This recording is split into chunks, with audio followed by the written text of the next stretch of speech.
You have entered the vault of shadows. I am the captain of crypts, the sultan of sarcophagi, the titan of tombs, the godfather of graves, the keeper of the vault of shadows.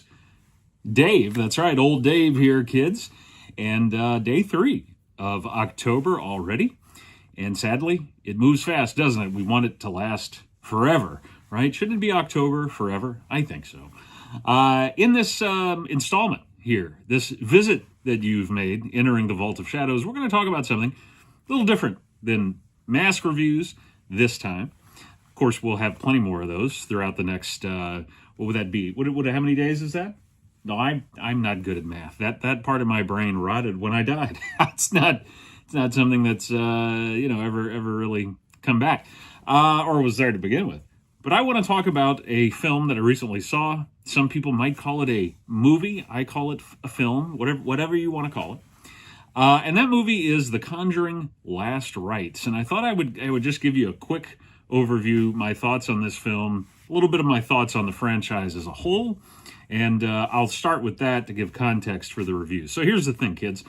I have always enjoyed the Conjuring films. Now, that I will say this way. The actual main franchise, if you will, or main Conjuring series, I've seen all of them, including this most recent one, in theaters, because they, to me, are of that quality that I'm willing to brave the theater, right? And you would think that, what am I afraid of? When I go in, are people afraid of me?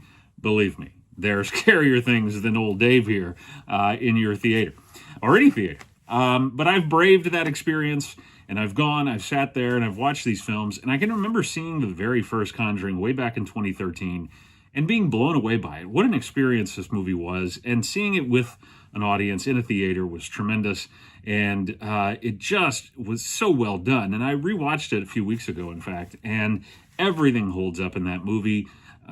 James Wan has an innate gift for scares and to really play on people's fears, but also, and I don't remember who wrote the first one. It may be the same people writing this one, I don't know, but I don't think so.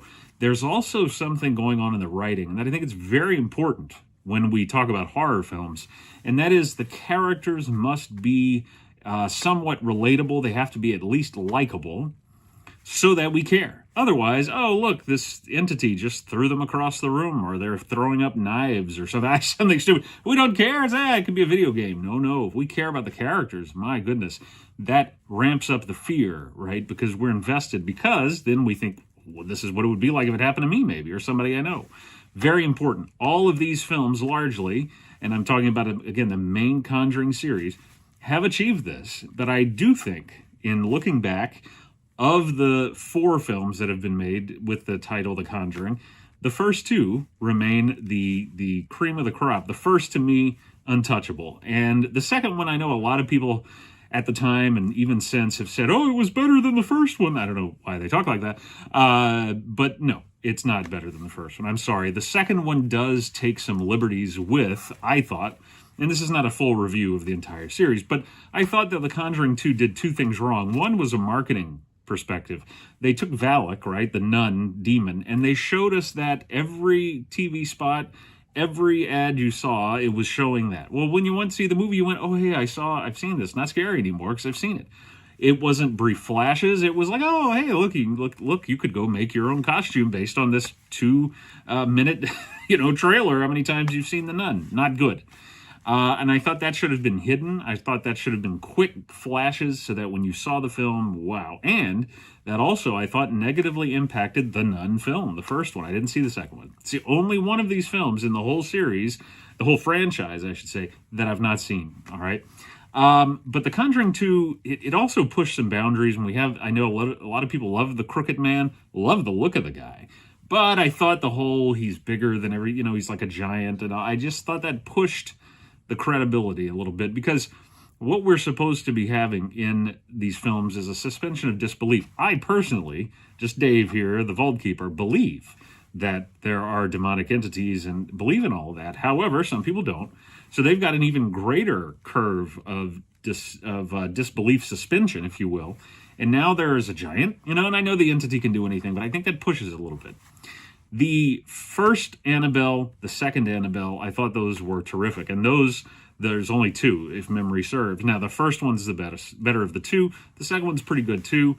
The first Nun was okay. It was, I thought that's kind of where some cracks began to show, if you will. I even saw The Curse of La Llorona. I believe, am I saying that right? Is it La Llorona? Llorona, yeah, that's right. I saw that one in theaters. Linda Cardellini makes up for a lot. So otherwise, you know. And then The Conjuring, The Devil Made Me Do It, I believe that one was called, right? This is the third one. And that one, oh, I forgot, there is an Annabelle 3. And Annabelle 3 was pretty boring. Now, in light of, I thought, it wasn't scary.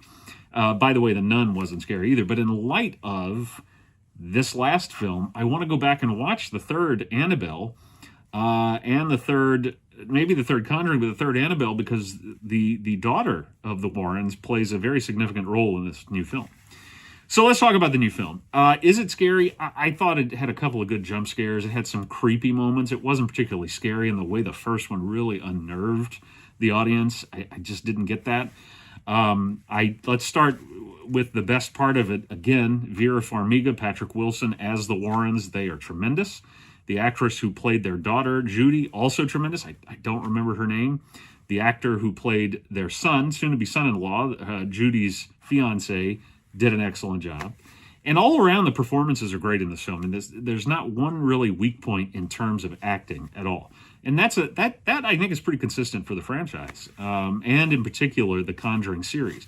So I thought that was fantastic. I thought the scare effects were great. To my knowledge, I think I read somewhere no AI used in, or not AI, I'm sorry, no CG used in some of the scares that you might think are CG, which is always great. Love the practical effects here at the Vault of Shadows.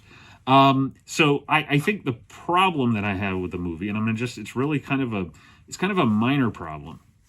It's the only one I have, to be quite honest, is that the Smurl family, who are the family, this is the family that's experiencing the activity, the demonic presence this time around, they don't get the same focus that you saw in the families of the last three. And the reason for that is forgivable. So it is a downside, but it's forgivable because this movie is called Last Rites. You may or may not know it is the final movie in the series. And this movie really focuses, and it starts even with Ed and Lorraine, and it starts with them younger, and Lorraine is pregnant with Judy. And man, that's an exciting sequence, an exciting opening. And this movie is about them and their family. And so they've done that here and there in bits and pieces throughout the other films, but the focus usually was on the family that they were helping, whereas here they are the greater focus. The family they're helping is there. They're the catalyst for these events, but they aren't the focus. And at first that threw me off, and then as I thought more about it, I thought, no, that's how it should be. This movie has a beautiful, very emotional, I guess we could say, ending, because it's after the climax of the film, which is pretty exciting stuff there. There's a haunted, it's a mirror. I'll just say that. It's a very cool looking mirror. It reminded me of the movie Mike Flanagan's Oculus, which is a great film. And Kieran Gillen does a great job in that film. She's wonderful. But it reminded me of that. And the part that comes after the climax, kind of what we would call the resolution of this film, really is just very emotional. It was moving, and I don't want to spoil anything because I do think you should see this film. And it just gives us some of the real life stuff that's going to happen to these characters who are based on real people, but it's meshing those two, right? So it's like, where does one end and the other begin? Well, so you sit there and you want to stay through the credits even, right? Not after the credits, but through some of the credits at the end. They'll have some images there that you'll want to see. And they just tell us what the life of the Warrens is like after this real life case. Now, not everything happened like this in real life with the Smurls. None of these are 100%, they're not documentaries, nor should they be. They're based on those real events. But I thought, as this is a swan song for the series, it is really well done. Would I have preferred James Wan to come back and direct these last two movies? Absolutely. Michael Chavez directed the Devil Made Me Do It, number 3. He directed this one.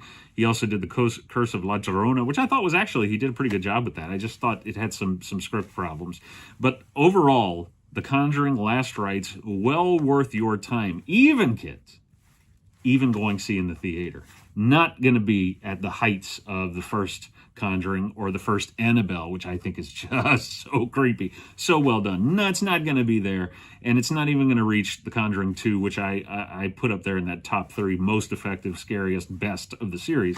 But it's certainly higher than some of the others. It's better, I thought, than The Conjuring 3, better than Annabelle 3, better than The Nun, and I haven't seen The Nun 2. And I'm not rushing out to see it from what I've heard. And better than The Curse of La Llorona. So that's my overall take on it. I would definitely encourage you to go see it. And if you're not a moviegoer in terms of going to the theater, then this is definitely worth renting. I don't know if you want to pay $20 for it, but I would. I mean, this is gonna go in the physical media part of the Vault of Shadows here. So along with The Conjuring and The Conjuring 2 and the Annabelle and also Annabelle 2. So I think it's worthy of that.